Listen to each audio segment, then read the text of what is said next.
Hi, everybody. Good afternoon or morning, depending on where you are.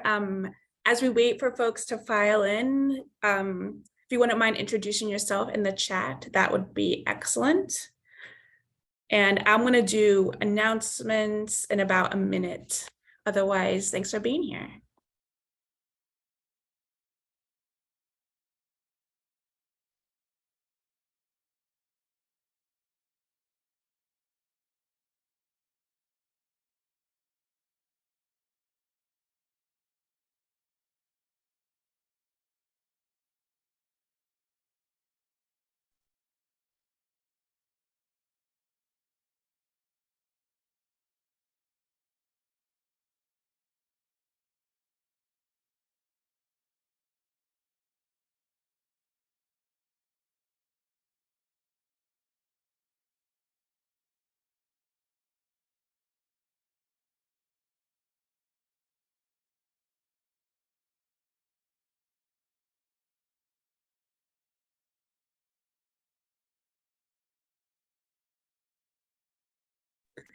All right, welcome everyone. I'm going to go ahead and get started. We've got 3 excellent panelists today, but before we get into that, I want to share just one update from the NASEO side of things, which is that we have published all of the responses to the RFI. I'm putting them into the chat right now so that you all have easy access to them. There we go. So thank you so much to all the affiliates and other partners that submitted implementation ideas in response to our RFI. I really, really appreciate it. Gone through them all now and posted them online. I really encourage states and others on the line to check them out. They're broken down into 3 categories. The first category is a comprehensive program design idea that wraps up everything that you would need in order to implement one or both of the rebate programs. The second category is program elements. So this is for folks that don't have a comprehensive program design idea, but have something that they want to capture for State Energy Office consideration. So my example for this is NCLC, National Consumer Law Center, submitted some ideas for consumer protections. And so those kind of elements of different program designs are in there.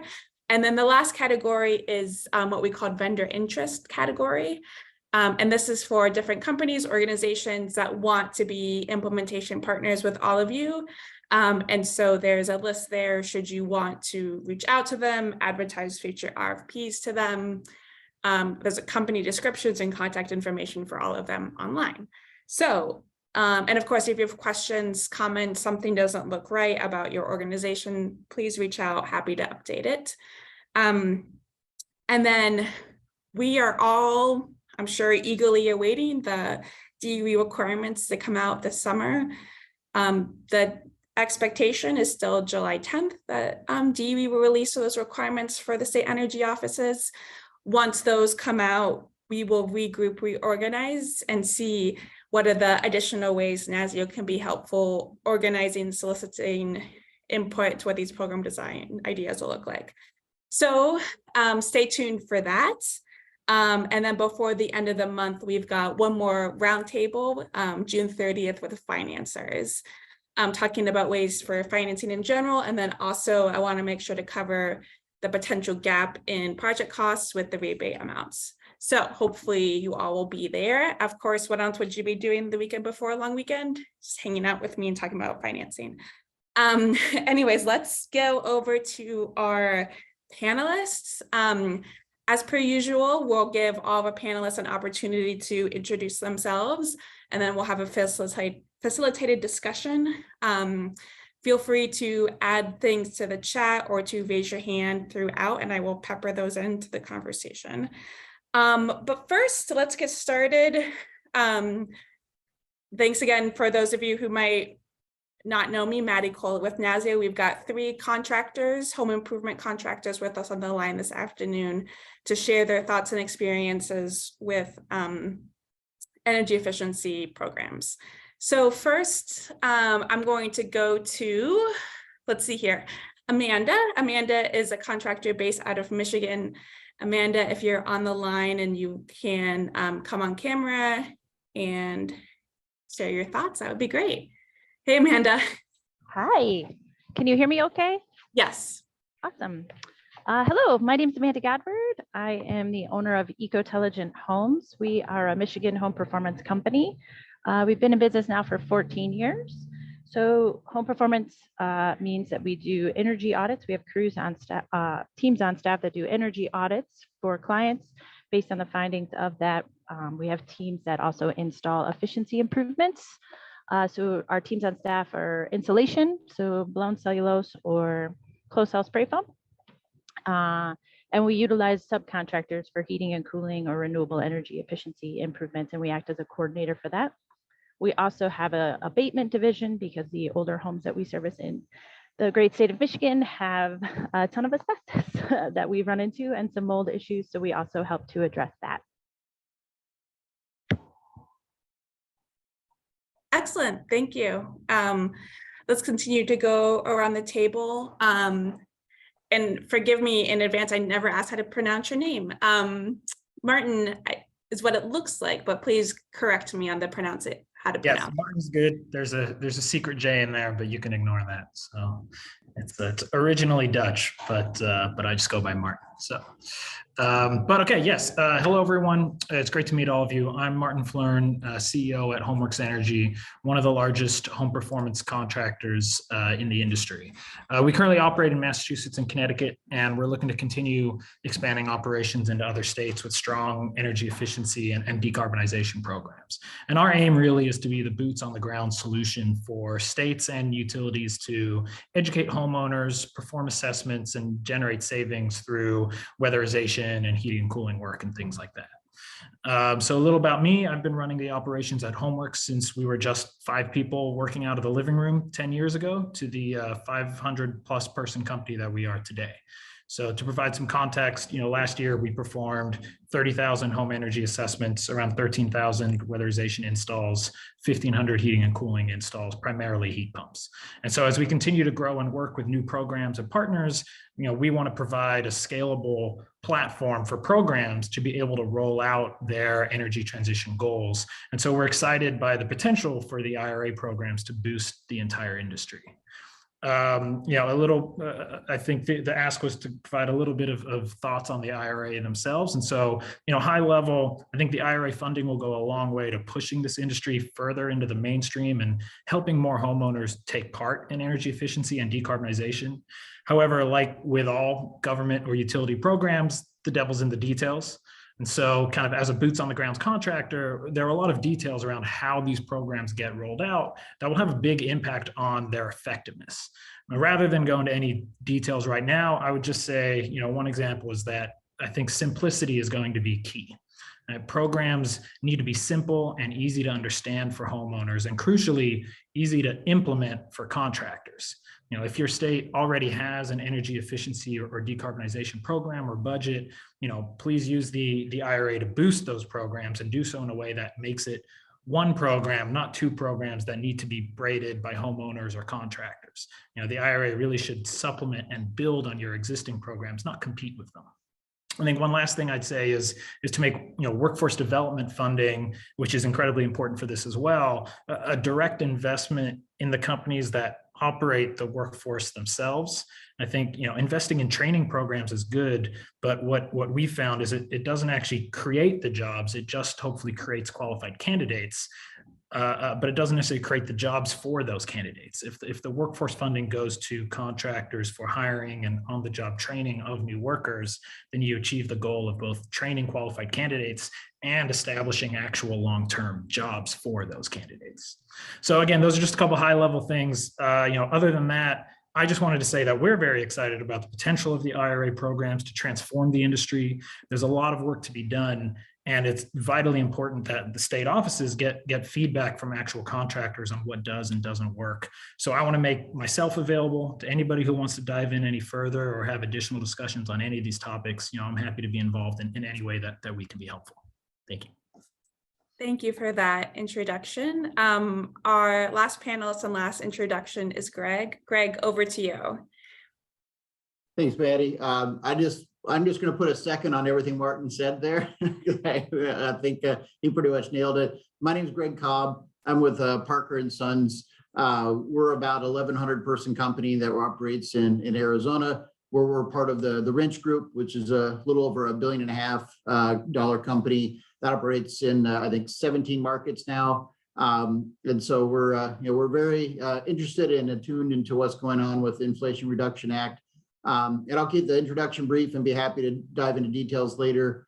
But the brief thing I would say is that the tax credits are pretty easy to deal with because it's something we can manage directly with the homeowner, handling all the details behind the scenes. We just give them information to go with it.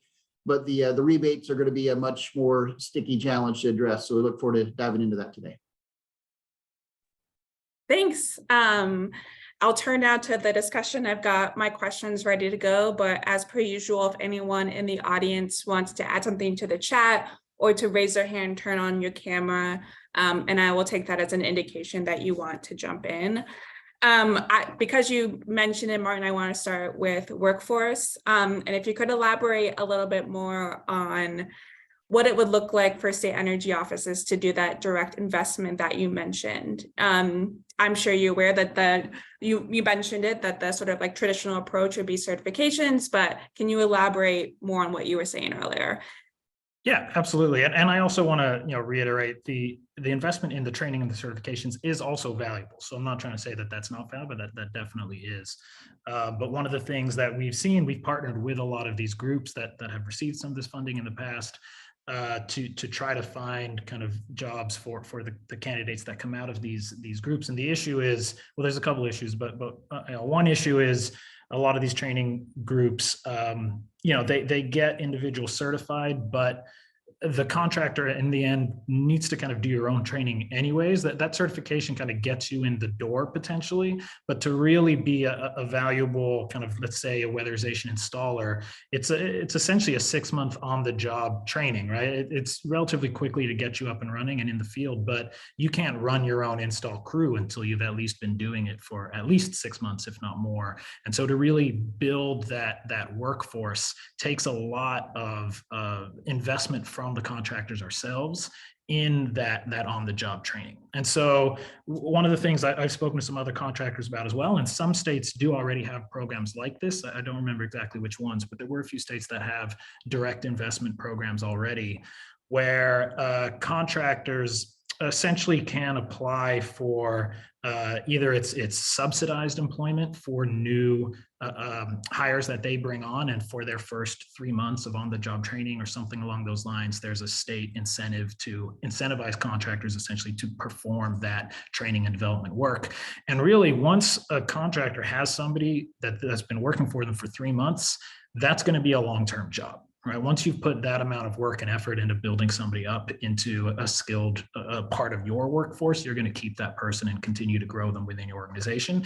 And it goes the other way around as well. One of the big issues we've seen is a lot of training programs get people the skills they need, but the job, again, especially if you're talking about a weatherization install job, it's a very difficult job. And it is very much not for everybody.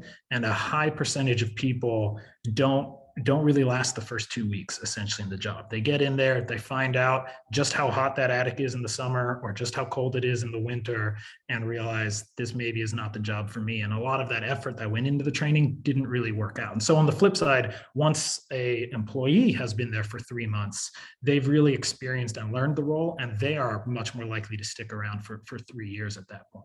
And so we just feel that has a much better long-term outcome when you do that type of direct investment than just focusing on getting that initial training done, because it doesn't really translate into the long-term workforce creation. Interesting. Amanda, Greg, anything you want to add? I'd like to jump in. Sorry, I'm traveling, but this meeting is really important, so I wanted to be a part of it. So thank you again for having me, and I hope we don't have any connection issues. But the state of Michigan does have one of those examples that Martin was talking about, and I was planning to reference it today because we've seen from the ARA funds what maybe not to do, or some lessons that we should hope to learn to get people that do have some of the skills, or at least the interest to participate in this industry, into actual jobs. So in the state of Michigan, it's called the Going Pro Talent Fund. And it is a kind of a dual stage funding opportunity that we've been utilizing now for the past 2 years. One option, offers funding for new hires, and then that is reimbursed after a 90-day onboarding. And to Martin's point, like if you're there 3 months, you're going to stick around. If you're there 3 days, maybe not. So that's one option. And then the other option in that training and onboarding program is to actually increase kind of the skill set of existing employees. So to promote them up. So both are super helpful as we're scaling. So you take existing employees that are there, like the work, and really have the drive, and you can get them additional credentials. And the reimbursement of the grant program helps to offset some of that funding as well. But both rely on us to get the people, so we can still determine who's a good fit for our organization and who's going to really also be a good fit for how we want to represent for the clientele as well. I would recommend referencing the Going Pro Talent Fund as a great option. Great, made a note. Greg, anything you want to add? Thinking about a crawl space makes me claustrophobic, so I would not last. All right, so let me, along the lines of workforce and bringing in people that you think are a good fit for your organization, what are your guys' thoughts on just the pipeline of getting folks into these positions at all? I think some of the allure of the big scale training is maybe it's a way to get a lot of people in the door and interested in the topic, but curious to hear all of your thoughts, being at the ground level, about what it's like to hire people for these positions. Yeah, we've kind of had an ongoing recruiting and training program that we run all year, and it's we have in-house recruiters to try and identify team members. We've partnered with local community colleges and the private training groups to kind of, as Martin said, that a lot of people that come out of a training or certification program, they kind of have a toolkit of skills, but they're not really ready to to go into the field and do the work. So we've tried to integrate those together by having the toolkit development training integrated in with our specific company detailed training. So it's a little bit longer training process. We intersperse that with interaction in the field, so they can get very familiar with what the hands-on work is going to look like, so they can see if they want to opt out relatively early if it's not for them. So that we found that works pretty well. We have not found any government funded programs that integrate well with that. So if there were anything that could overlay to help offset some of that cost, it would be really beneficial. But we've had to make the investment ourselves because the traditional approach of just going out and trying to poach other people's employees that are already trained, is not, that's a zero-sum game. So we've really put all of our energy towards let's try and find people that have the aptitude and desire to be in the industry, and then let's give them the tools and skills to do so and be successful. Yeah, I mean, again, I think he's spot on with that. I think I think for Greg and I, it sounds like in slightly larger organizations, we have the benefit of having some more resources available to build more of our own training departments, have our own internal recruiting teams. That's not going to necessarily be the norm for most contractors in most states, right? And so we similar to Greg, we have our own recruiting team, we have our own training team. We've developed a lot of that internally, but most contractors, if you need to grow, if you need to hire more people, you're going on to Craigslist and you're hoping to get as many responses as you can, or a variety of different sources you don't have as built out of a system. So it can be very difficult to find people. Again, the type of person who is able to take on a weatherization job is sometimes very difficult to find in the first place, and it is frequently, for example, just to give you some numbers, when we do our recruiting for weatherization, about 40% of the interviews we set up, nobody ever shows up to them. right? And that's just kind of the type of individual that you're looking for in these types of roles. And that's for the weatherization side. That's different maybe if you're looking for an energy specialist or an auditor or whatever your company ends up calling them. And so it differs by type, but it is definitely a challenge. I think it's been more of a challenge in the last few years post-COVID. I think the employment world has become a little bit more difficult. Especially if you're at all involved in heating and cooling as a service as well. That's an even more difficult industry to hire people for. So yeah, it's definitely a concern. I think to kind of what Greg was getting at, though, or actually to what Amanda was getting at with the hiring, I think it is a key thing to identify that what is really important to any contractor, any company, is to do that initial recruiting yourself, or at least to own a lot of that yourself. It's, once you've been doing this for 10 years or however long a lot of these contractors have been doing it for, you know what you're looking for to find somebody who's maybe they don't even have the skills yet, but once they teach it, they're going to have the right interactions with customers. They're going to be able to grow into a real leader in the organization, things like that. And you kind of know what you're looking for.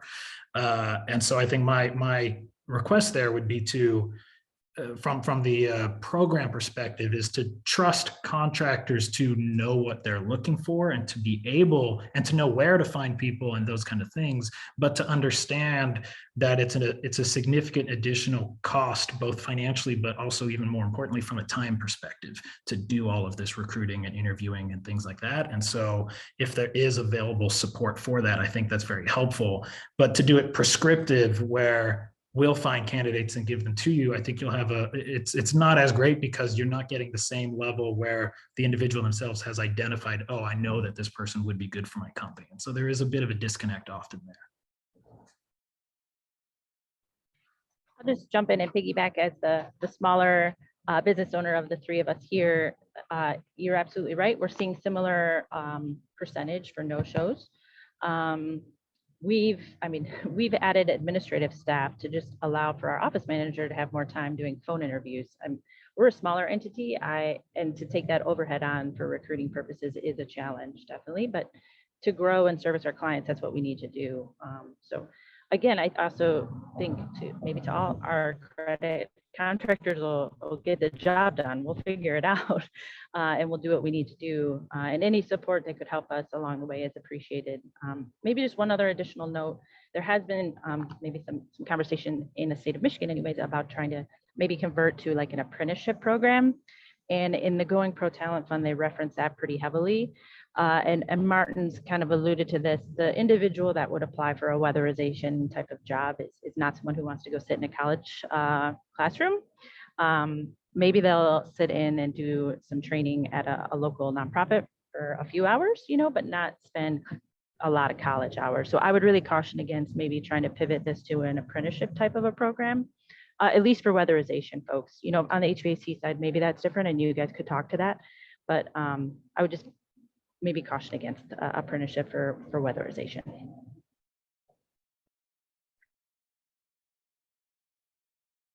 Okay, I want to pivot slightly and talk a little bit about what the contractor and program administrator relationship looks like. And I want to start out by asking if you guys on the line have preferences or opinions about working in a closed network of contractors in order to be able to access funds, or if you have thoughts on a more first come, first serve from the contractor point of view, if you have preferences either way on that sort of contractor network management. I could take a first crack at that.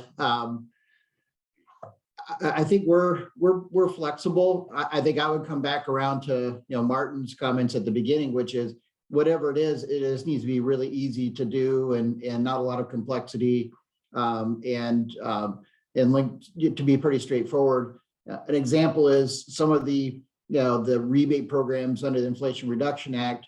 There's variable payments based upon the income category of the individual.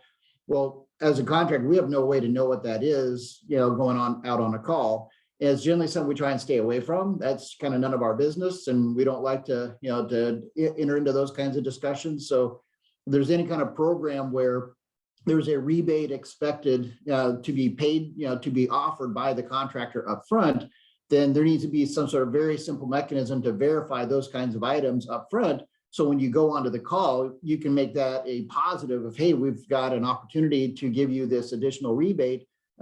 We've checked this government, website or, database that's indicated that, you're eligible for this. So we can offer it up front as part of the process of explaining, here are the needs of your home, and here's the cost, and here's the benefit of having the rebates available. So something of that nature that makes it very easy for the contractor. If not, it is more of a, well, you might be eligible for this. Don't know what your particular situation is. Here's some information, and good luck in applying. And here, here's where you can log on to do it. It's a very different experience for the homeowner, and it's one where it makes it a challenging sales conversation to even talk about it because of that uncertainty. So our sales staff would probably shy away from anything that's a maybe, and puts a lot of burden on the homeowner to file paperwork. Yeah, I think that's spot on. I think in terms of the question around working with kind of a lead vendor or an intermediary, I think there's pros and cons to all of these setups. We're in kind of all kinds of we're in a closed and an open program. We're in a program with a lead vendor. We also work directly with utilities and states. So all of these programs already exist in markets that we're working in, and they all work, right? So that it's not that any one, I think, is definitively better or worse than the other. But to Greg's point, I think the most important thing is to keep things simple and to keep things clear and I almost want to say certain in terms of it's important to have a clear long-term structure. So as a contractor, I want to make sure that whoever's currently in charge of XYZ or whatever the current structure is, I know that that's going to be that way at least for the next 3 years or something along those lines. If there's a situation where every year certain things change, or every year contractors need to reapply to be in something along those lines, if there's a fear that for all I know, a year from now, maybe I won't be doing XYZ work, then how can I invest in that now? Right. So you need certainty to be able to invest in the future as a contractor. So if you, as part of your state program, want the implementation arm of these programs to be able to grow along with the growing budget and things like that, you need to provide long-term kind of financial and structural outlook so that contractors can look at that and say, okay, well, I can envision what I'm going to look like 3 years from now in that program. All right, I'm comfortable making investments in my company now to be able to achieve that scale. I would say very well said. Similarly, we've participated in a variety of programs and they all can work. It's interesting for the amount of burden that could be put on a contractor. And one just an additional example would be that we were in a program with a lot of upfront financial information that had to be disclosed by the homeowner. And then we ended up having to update a lot of our internal software and internal processes for, I can't think of the name right now, and I apologize, but not like security to not share that client's information. And that was an unforeseen upfront cost for us, frankly, that we didn't realize we would need to take on. Honestly, to Martin's point, if we knew that ahead of time and could plan for that over the 3-year course of the program, that's a totally different story. So longevity is important, simplicity is important, but also really kind of working out the inner workings so things aren't intermittently changed or oops, we forgot about that is really helpful. And for states that might be considering like a lead vendor closed network sort of model, what are your recommendations should a state want to vet contractors for participation? Is it duration of company? Is it a certification? What can states look for in order to sort of like protect consumers and point them towards contractors that they know to be reliable and do good work? Is there anything? I'll jump in and start. You guys, of course, feel free. I would say for our industry, there's different credentials. Look to EPI as a credentialing service for one of their technical aspects. There's also a nationwide entity, Pearl, that does verification. So there's different entities that exist.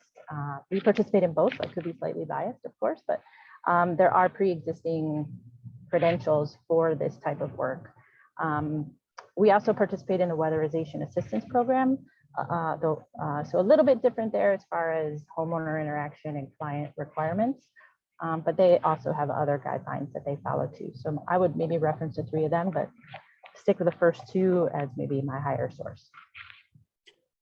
I would agree with Amanda. I think the best thing to do here would be to outsource the responsibility for identifying people that are credentialed to participate. I spent many years in the new construction industry and with the Energy Star program and Zero Energy Ready and other programs. And it was largely outsourced to ResNet as the group that did the oversight and certification of people that could then do the work on the new construction homes. So similarly here, whether it's BPI or Pearl or others, I think it would be having those kinds of prerequisites are a good approach, because trying to do something different in each state, it would make it challenging for contractors to have a consistent mechanism of determining who's eligible and who's not. I think the only thing I'd add, so I agree with all that. I know that there are certain programs that take on more of a quality control burden themselves as well. And so, to a certain extent, if you want to have a quality control portion to your program, that's going to be an ongoing living process, right? I think one thing that I would want to recommend for that is I've seen a couple different programs, and in some versions there may be what I would call a level 1 program, which is really just a review the results and put out a score, and there are either consequences to poor actions and things along those lines. I think that we need to make a better effort to make those programs level 2 programs, where there's more of a feedback loop and a culture around improving quality and improving performance, as opposed to just a top down, this is what we found, here's the consequences, now deal with them kind of conversation. I think there's some of this where I'm saying, trust that that's most of the time it's our name that's on the jobs, right? It's our own company, that our brand, our reputations that we're putting out there to do the work. None of the contractors in your programs want to do poor work, but most contractors in the program don't have the resources to have their own quality control team that goes in afterwards on jobs and checks jobs and things like that. So your QC program actually can be a big benefit to the entire program and to contractors if we build a culture of working together on those issues. If you have a culture where it's QC versus the contractors and you end up with negativity between there, it ends up causing more problems. And so my ideal would be that a lot of programs are able to build a more positive and working together relationship as part of that quality control. That's a great segue. I wanted to get to QA, QC next. So Amanda, Greg, feel free to jump in. But what would be like a good feedback loop in your mind, Martin? Like, what would that sort of like conversation look like that is more collaborative and less about punishing contractors? Yeah, we've experimented with a few things ourselves in the programs that we operate in. And so one example is we do, to a certain extent, we try to prioritize in-process inspections instead of after the job inspections. And so whoever's doing that QC comes, in the afternoon or whatever, in any case, while the job is still being done, while the crew is still there, and anything that they find, they can talk through the crew lead, identify, the crew lead can fix it right there. Basically, they're helping kind of train any of that poor quality out. And as far as the customer is concerned, everything went perfectly smoothly. Everything's been done to the highest level, and it's already been QC'd as a passing job or a high performing job. And that just creates this, I'm going to go there, I'm going to inspect, I'm going to find issues, but I'm not going to stand there and tell everybody how poorly of a job you did. I'm going to stand there and show you, hey, these are some areas you need to work on. Let's go fix that now. And then nobody is essentially penalized for that work necessarily. And it's the best end result for the customer in terms of, great, I have a well done job. And it's the best end result for the crew in terms of, hey, I didn't realize I was doing that wrong. Now I've learned that and I'm better at that moving forward. So that's one example. Other than that would be, I think a key thing is the communication. In any case, any all of these programs where you have either a state or a utility, a lead vendor, contractor, et cetera, whenever there is friction, it's in the communication, or the communication needs to be better in order to get past some of that friction. I think when it comes to quality control, transparency, super important in terms of showing exactly precisely what issues you found and all that kind of stuff, but also instead of just having a monthly or quarterly report where it's sent to you, here's the results, here are the consequences, should there be a quarterly call or discussion where we can go through the issues and talk through how did that happen and what should we do next time and work on a game plan, things like that, right? So the idea is treat everybody in both directions as a partner. I would agree with what Martin just said. And I would also say the one thing to avoid is to be too formulaic in a QC program.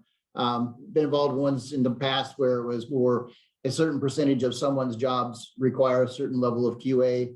And what it came down to was the QA process ended up chasing a number instead of providing real value to the employees. So if you have a new employee who is not getting as many jobs done, they get less QA than somebody who's highly experienced and getting is very productive and getting a larger number of jobs done.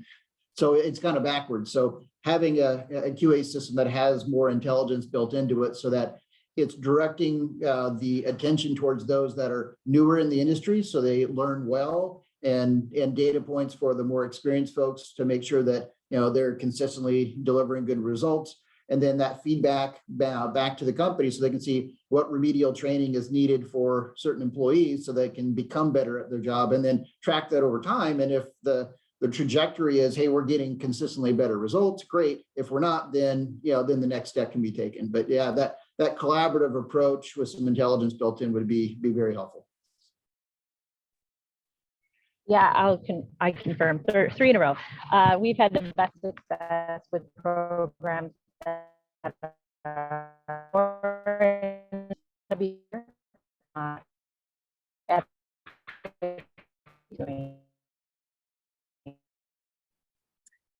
Amanda, you must be in a spot with a bad connection because you're breaking up a little bit. And it looks like you're frozen. So when I just realized better, sorry. You sound a little bit better, but breaking up still.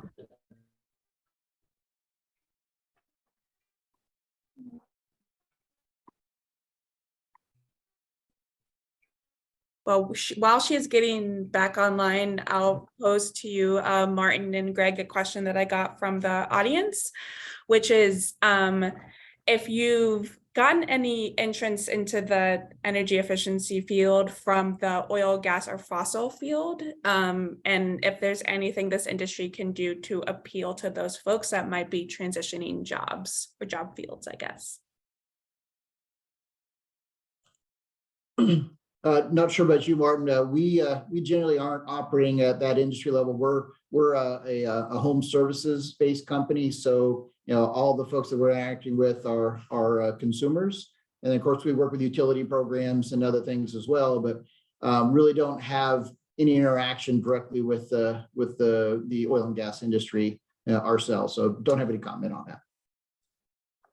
Yeah, I was going to say we don't see a lot. I know at a very high level with kind of energy transition, that's a big part of the workforce development and trying to help transition those roles.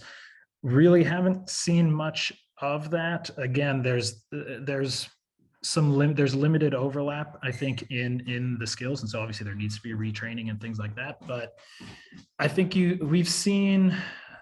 And it's not recently, but I've seen a few things here and there. You can take people who are more on the pipe fitting world and things like that and work more into the heating and cooling side or into the insulation install side. It's a manual work and it's a similar type of job, but we really haven't seen a lot of traction from oil and gas into this industry. I think there's potential on the energy assessment side as well.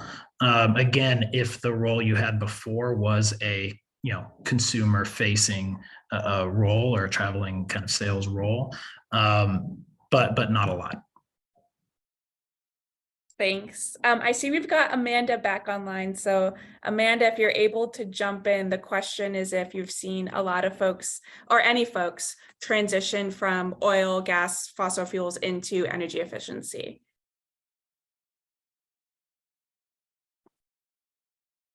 I have not personally stopped off. I'll put my other notes in the chat, so I can't speak to that question. Okay. Actually, if I could, I just want to clarify the question. So I was answering more from an employment perspective, from workforce development. Was that the question, or was it more on homeowners transitioning their energy source? You know what? Great question. If the person in the audience wants to clarify, my impression was from an employment perspective.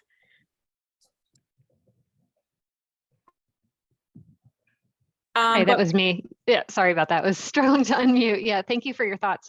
It was on the workforce side and sort of thinking about what it might take to appeal to those folks. But understanding that there might not be a huge area of transferable skills is useful information for sure. Thank you.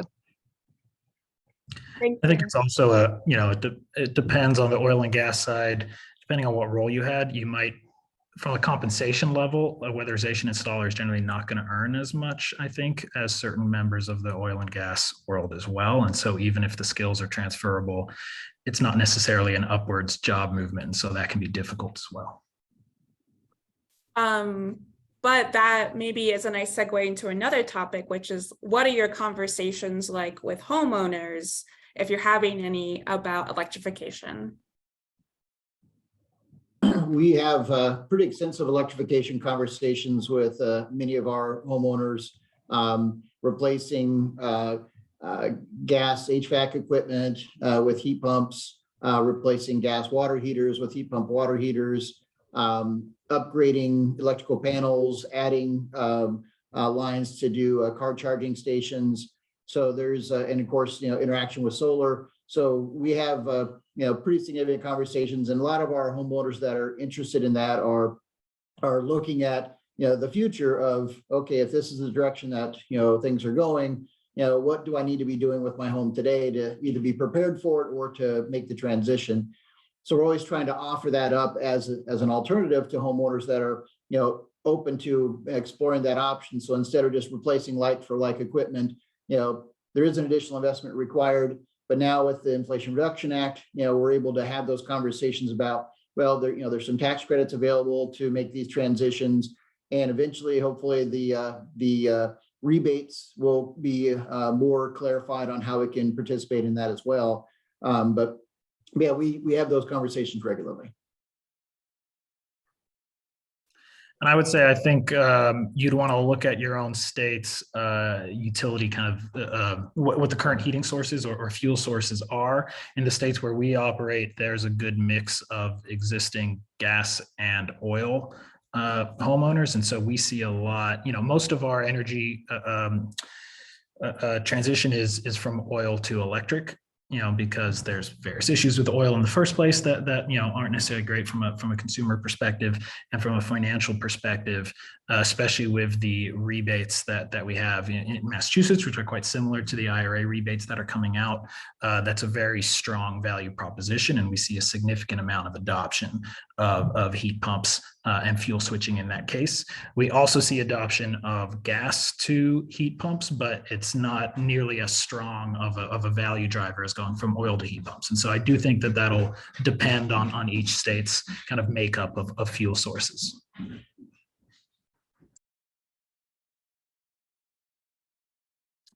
I'm pausing to see if Amanda has the bandwidth to jump in, but Amanda's adding to the chat. So Amanda, feel free to continue to add your thoughts there. For Martin and Greg, are you guys having conversations with folks, if it's relevant? Maybe this is more relevant for you, Martin, about the potential of the costs going up with electrification, your utility bill costs. Yeah, for sure. It's definitely something that comes up. Again, in Massachusetts last year, there was a 60% increase in electric rate or something along those lines, which drove a lot of concern. And so it's definitely an ongoing conversation.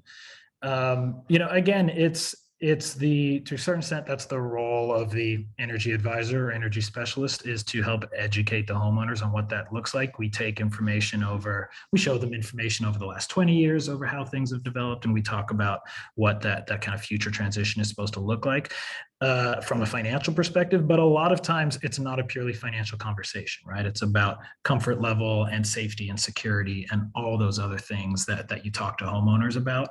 And again, that's what our job is to educate the homeowners on that and show them that these are going to be valuable tools. I will also say it's a strong driver when we see, again, in Massachusetts, we have a large, $10,000 heat pump rebate, for example, again, similar to kind of the IRA work, where we can say, hey, there's a reason why the government or the utilities or whatever is putting all of this money into these programs and into the switching into these fuel sources. And it just provides a lot more legitimacy to everything that we're talking through. So it does help, and you incorporate it into your process. Can you all, go ahead, I'm sorry. No, I'm just going to say that, yeah, I think the conversation about increasing utility rates is important. That often ties into a conversation about, transition to solar energy. In Arizona, of course, it's hard to find a place that has more, daylights, days of full sunlight than here. So that's a pretty regular conversation. The counter argument to that is our utility rates have been pretty stable. We have a big nuclear generating station here. We have hydro. We have lots of other sources. So the stability of the grid in our area and the cost of energy has been relatively low, although everyone does know it's going up, but it creates an opportunity for those that are concerned about it to bring solar into the conversation. Yeah, interesting. Along those lines, I'm wondering if you can share a typical, if there's such a thing as typical discussions with your homeowner clients are like what does the iteration sort of look like between responding to what their needs are, what modeling says would be the correct fit for their house? How does that negotiation work, determining what the scope looks like? And you can speak to either as you're participating in programs or independently of programs.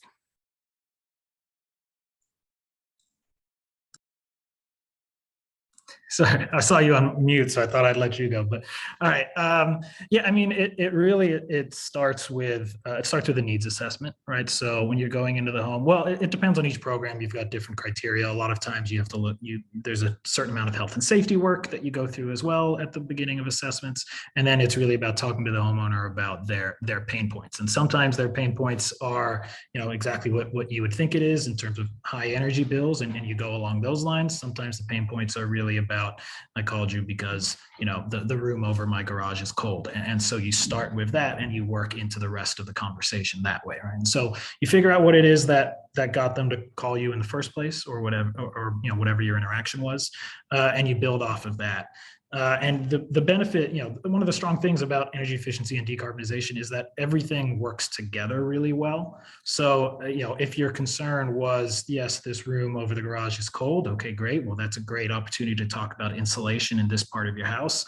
But then what's insulation doing? It's really keeping the heat or cooling that you've generated, in the place there you need it, but you're only tackling half the problem, not the actual generation of that heating. And so then you start talking about your heating and cooling system. And then if you talk about high energy costs, because you're talking about heat pumps, that's how you transition into solar. And so you find out what it is that the homeowner or the renter, whoever it is, was concerned about in the first place. And then it's your job really as a contractor to help educate and steer them through the rest of that journey.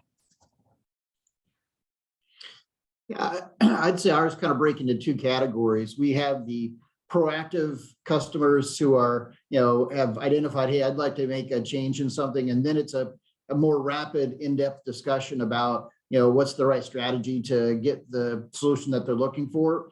So that's someone that's, not in an emergency situation. And then the others are the ones that are in an emergency situation of my water heater died, my air conditioner died, my furnace died, something has occurred that has made them call us out in an emergency situation. So our goals there are slightly different, but often, as Martin mentioned, addressing an issue, you really can then present options of, well, we can fix this like for like and get you back, up and running with the new system. And here's what it's going to cost. they didn't really plan on spending that much money when they woke up in the morning that day. So, but if, with financing and other things to help with them, with rebates, and other things to help with that, then you can introduce that. Here are some other options you can explore. And while there may be some additional costs there, here are some ways to help offset some of those costs.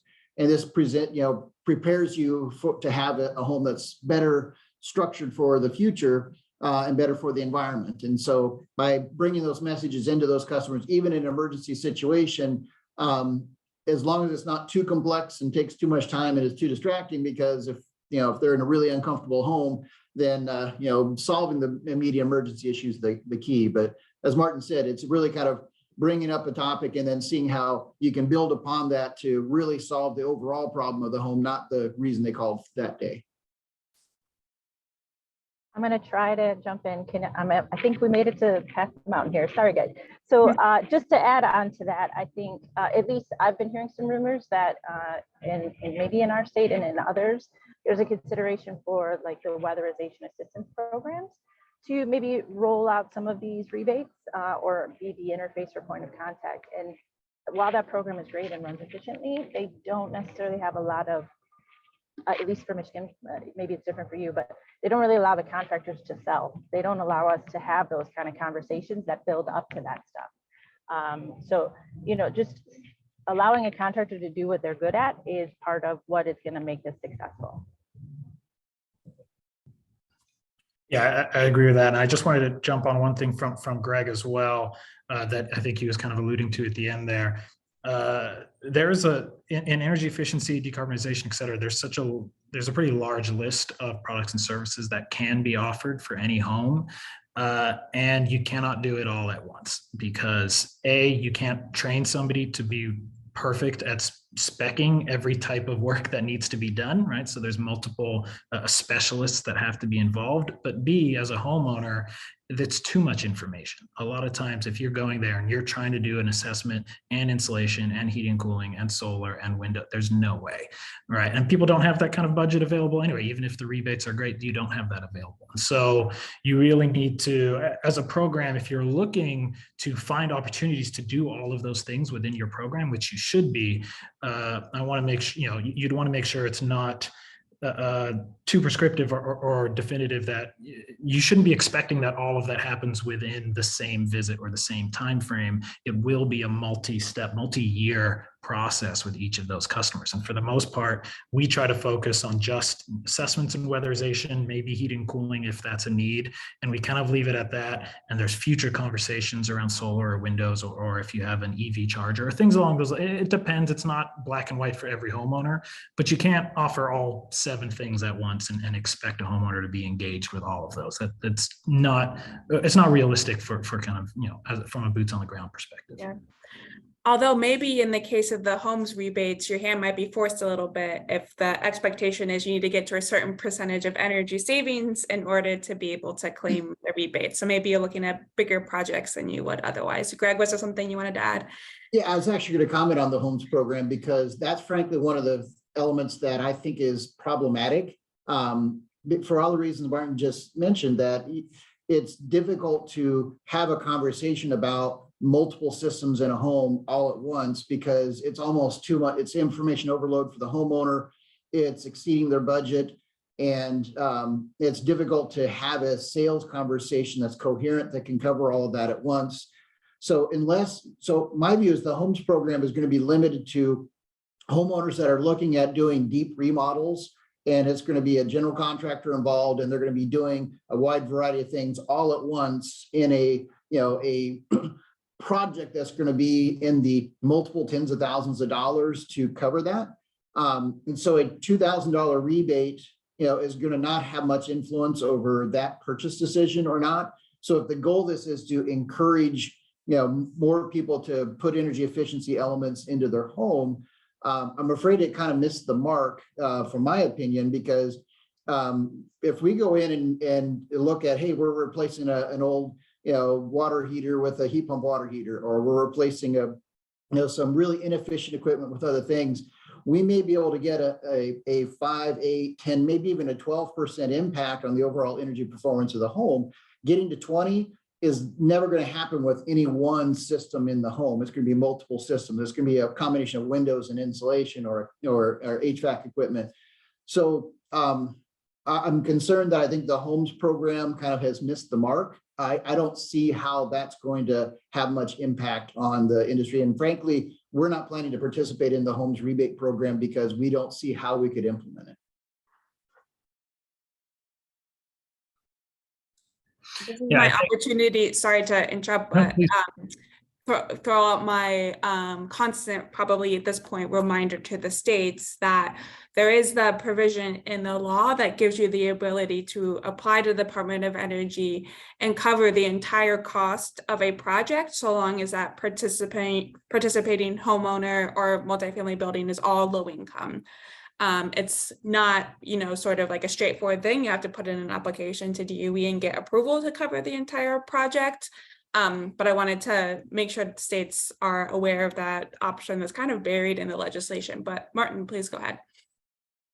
Yeah, I was just going to say to piggyback off of Greg's point, I think what you'd find is homes that have a good need for weatherization work, where they are sufficient from an insulation perspective. If you can combine weatherization with heating, cooling, or with windows or something like that, you'll likely hit the projected savings number that you need to get those rebates, and that's fine. And that would create a decent system where you're doing weatherization and these other and at least one other service.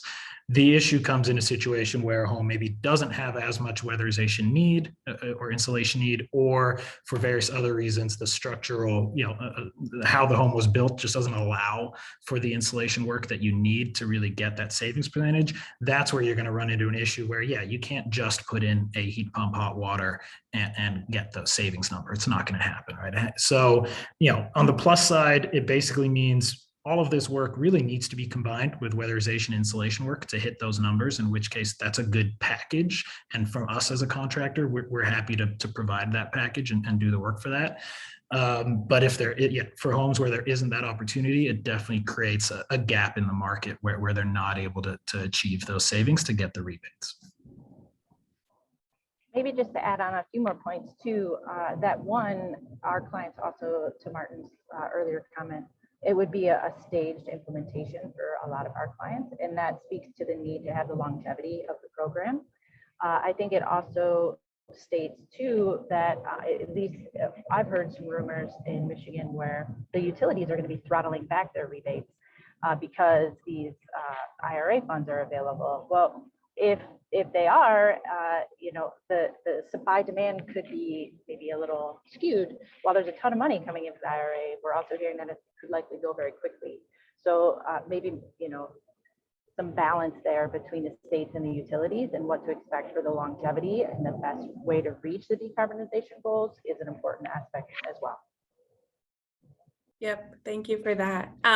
We have just a few minutes left, so I want to first thank our panelists before I forget, but also pose to you all if there's any topic that we've missed that you want to make sure we touched on, things about participating in programs that you love, that you hate, that you want to make sure that states are aware of before we wrap up for the day.